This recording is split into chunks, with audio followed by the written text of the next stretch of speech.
Hi hello ಎಲ್ಲರಿಗೂ ನಮಸ್ಕಾರ. ಶುಶೀಸ್ ಕಿಚನ್ಗೆ ಸ್ವಾಗತ. ಇವತ್ತು ಶುಶೀಸ್ ಕಿಚನಲ್ಲಿ ಕ್ವಿಕ್ ಆಗಿ ಬಿಸಿಬೇಳೆಬಾತ್ ತೋರಿಸ್ತಾ ಇದ್ದೀನಿ. ನೋಡಿ, ಒಂದು ಚಿಕ್ಕ ಗ್ಲಾಸಲ್ಲಿ ಬೇಳೆ, ಒಂದು ಚಿಕ್ಕ ಗ್ಲಾಸಲ್ಲಿ ರೈಸು ಎರಡು ತೊಗೊಂಡಿದ್ದೀನಿ. 2 ಗ್ಲಾಸ್ಗೆ 10 ಗ್ಲಾಸ್ ನೀರು ಸೇರಿಸ್ಕೊತಾ ಇದ್ದೀನಿ. ನೋಡಿ, ಒಂದು ಆನಿಯನ್ ಸೇರಿಸ್ಕೊತಾ ಇದ್ದೀನಿ, ಚಿಕ್ಕದಿರೋ ಟೊಮೆಟೊ ಸೇರಿಸ್ಕೊತಾ ಇದ್ದೀನಿ, ಮತ್ತು 5-6 ಬೀನ್ಸ್ ಕಟ್ ಮಾಡಿ ಇಟ್ಕೊಂಡಿದ್ದೀನಿ, ಅದನ್ನು ಸೇರಿಸ್ಕೊತಾ ಇದ್ದೀನಿ. ಇವಾಗ ಒಂದು ದೊಡ್ಡ ಕ್ಯಾರೆಟ್ ತೊಗೊಂಡಿದ್ದೀನಿ, ಅದನ್ನು ಸೇರಿಸ್ಕೊತಾ ಇದ್ದೀನಿ. ನುಗ್ಗೆಕಾಯಿನೂ ಯೂಸ್ ಮಾಡ್ಬೋದು, ನಾನಿವತ್ತು ಯೂಸ್ ಮಾಡ್ತಾ ಇಲ್ಲ. ನೆಕ್ಸ್ಟು ಒಂದು ದೊಡ್ಡ ಆಲೂಗಡ್ಡೆ ತೊಗೊಂಡಿದ್ದೀನಿ, ಅದನ್ನು ಮಿಕ್ಸ್ ಮಾಡಿಕೊಂಡೆ. ಸ್ವಲ್ಪ ಅರಿಶಿನ ಸೇರಿಸ್ಕೊಂಡು ಸಾಲ್ಟ್ ಹಾಕ್ಕೊಂಡು, ಮತ್ತು ಒಂದು 2-3 ಸ್ಪೂನು ಬಿಸಿಬೇಳೆಬಾತ್ ಪೌಡ್ರು MTR ಅವ್ರದ್ದು ತೊಗೊಂಡಿದ್ದೀನಿ ನಾನು. ಅದನ್ನು 1 ಸ್ಪೂನ್ ಆಯಿಲ್ ಹಾಕ್ಬಿಟ್ಟು ಲಿಡ್ ಕ್ಲೋಸ್ ಮಾಡಿಬಿಟ್ಟು ಬೇಯಿಸ್ಕೊಳ್ಳೋಣ, ಒಂದು 5 ವಿಷಲು. ನೆಕ್ಸ್ಟು ಒಂದು ಸೌಟು ತುಪ್ಪ ಹಾಕ್ತಾಯಿದ್ದೀನಿ. ತುಪ್ಪ ಅಂದರೆ ಜಸ್ಟ್ ಇವಾಗ ತಾನೇ ಕಾಯಿಸಿದ್ದೀನಿ, ಅದರಿಂದ ಅದು ಇನ್ನೂ ಲಿಕ್ವಿಡ್ ಆಗೇ ಇದೆ. ತುಪ್ಪ ಹಾಕ್ಬಿಟ್ಟು ಸಾಸಿವೆ ಹಾಕಿ, ಇನ್ನೂ ಗಟ್ಟಿಯಾಗಿಲ್ಲ ತುಪ್ಪ, ಮತ್ತು ಒಂದು ಆನಿಯನ್ನ ಹಾಕ್ಕೊಂಡು, ಮತ್ತು ಸ್ವಲ್ಪ ಕಡಲೆ ಬೀಜ ಹಾಕಿದ್ರೆ ಟೇಸ್ಟ್ ಇರುತ್ತೆ ಬಿಸಿಬೇಳೆಬಾತಲ್ಲಿ, ಯಾಕಂದರೆ ಬಟಾಣಿ ಸೇರಿಸಿಲ್ಲ ಅಲ್ವಾ ನಾವು. ಸ್ವಲ್ಪ ಇಂಗು ಸೇರಿಸ್ಬಿಟ್ಟು ಬ್ಯಾಡಗಿ ಚಿಲ್ಲೀಸ್ ಹಾಕ್ಕೋಬೇಕು, ಒಂದು 2-3 ಬ್ಯಾಡಗಿ ಚಿಲ್ಲೀಸು, ಮತ್ತು ಕರಿಬೇವಿನ ಸೊಪ್ಪು, ಫ್ರೆಶ್ ಕರಿಬೇವಿನ ಸೊಪ್ಪು ಸೇರಿಸ್ಕೊಂಡು ಮಿಕ್ಸ್ ಮಾಡ್ಕೋಬೇಕು.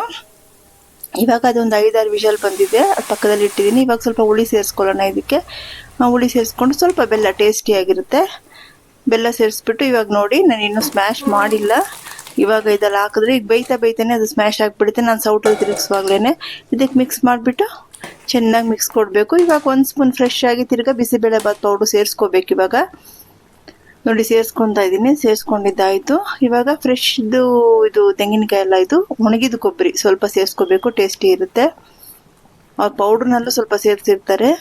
ನಾವೀಗ ಇದನ್ನ ಸೇರಿಸ್ಬಿಟ್ಟು ಚೆನ್ನಾಗಿ ಮಿಕ್ಸ್ ಮಾಡಬೇಕು. ತುಂಬ ಟೇಸ್ಟಿಯಾಗಿರುತ್ತೆ. ಬೇಳೆನೂ ಮತ್ತು ರೈಸ್ ಈಕ್ವಲ್ ಆಗಿರುತ್ತಲ್ವ, ಸಖತ್ತಾಗಿರುತ್ತೆ. ಕಮ್ಮಿ ಮಾತ್ರ ಹಾಕ್ಬೇಡಿ, ಜಾಸ್ತಿ ಬೇಕಾದ್ರೂ ಕೂಡ ಸೇರಿಸ್ಕೋಬೋದು. ಫುಲ್ಲು ಸಖತ್ತು ಟೇಸ್ಟಿಯಾಗಿರುತ್ತೆ. ನಾನೇ ಇವತ್ತು ಖಾರ ಬೂಂದಿ ಕೂಡ ನಾನೇ ಪ್ರಿಪೇರ್ ಮಾಡಿದ್ದೀನಿ.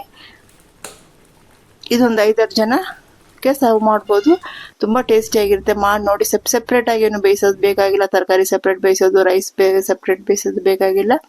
ನೋಡಿ, ನಾನು ತಟ್ಟೆನಲ್ಲಿಟ್ಟು ಸರ್ವ್ ಮಾಡ್ತಾ ಇದ್ದೀನಿ. ತುಂಬ ಟೇಸ್ಟಿಯಾಗಿರುತ್ತೆ. ತುಪ್ಪ ಒಂದು 2-3 ಸ್ಪೂನ್ ತುಪ್ಪ ಕೂಡ ಸೇರಿಸ್ಕೊಂಡಿದ್ದೀನಿ ತಿರ್ಗಾ ನಾನು.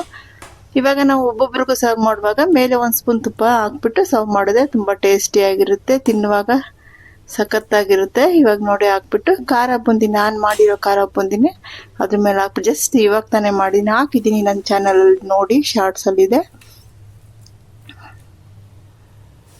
ನೋಡಿ. ಮೇಲೆ ಇಟ್ಬಿಟ್ಟು ಇದಕ್ಕೆ ಮೊಸರು ಬಜ್ಜಿ, ಕರ್ನಾಟಕ ಸೈಡೆಲ್ಲ ಬಂದು ಮೊಸರು ಬಜ್ಜಿ ಕೊಡ್ತಾರೆ, ಅದೇ ಥರ ನಾನು ಮೊಸರು ಬಜ್ಜಿ ಕೂಡ ಪ್ರಿಪೇರ್ ಮಾಡಿ ಇಟ್ಟಿದ್ದೀನಿ. ಇಟ್ಬಿಟ್ಟು ಸರ್ವ್ ಮಾಡ್ತಾ ಇದ್ದೀನಿ. ನೀವು ಮಾಡಿ ನೋಡಿಪ್ಪ ಹೇಗಿತ್ತು ಅಂತ ನನಗೆ ಕಮೆಂಟ್ ಸೆಕ್ಷನಲ್ಲಿ ತಿಳಿಸಿ. ಥ್ಯಾಂಕ್ಸ್.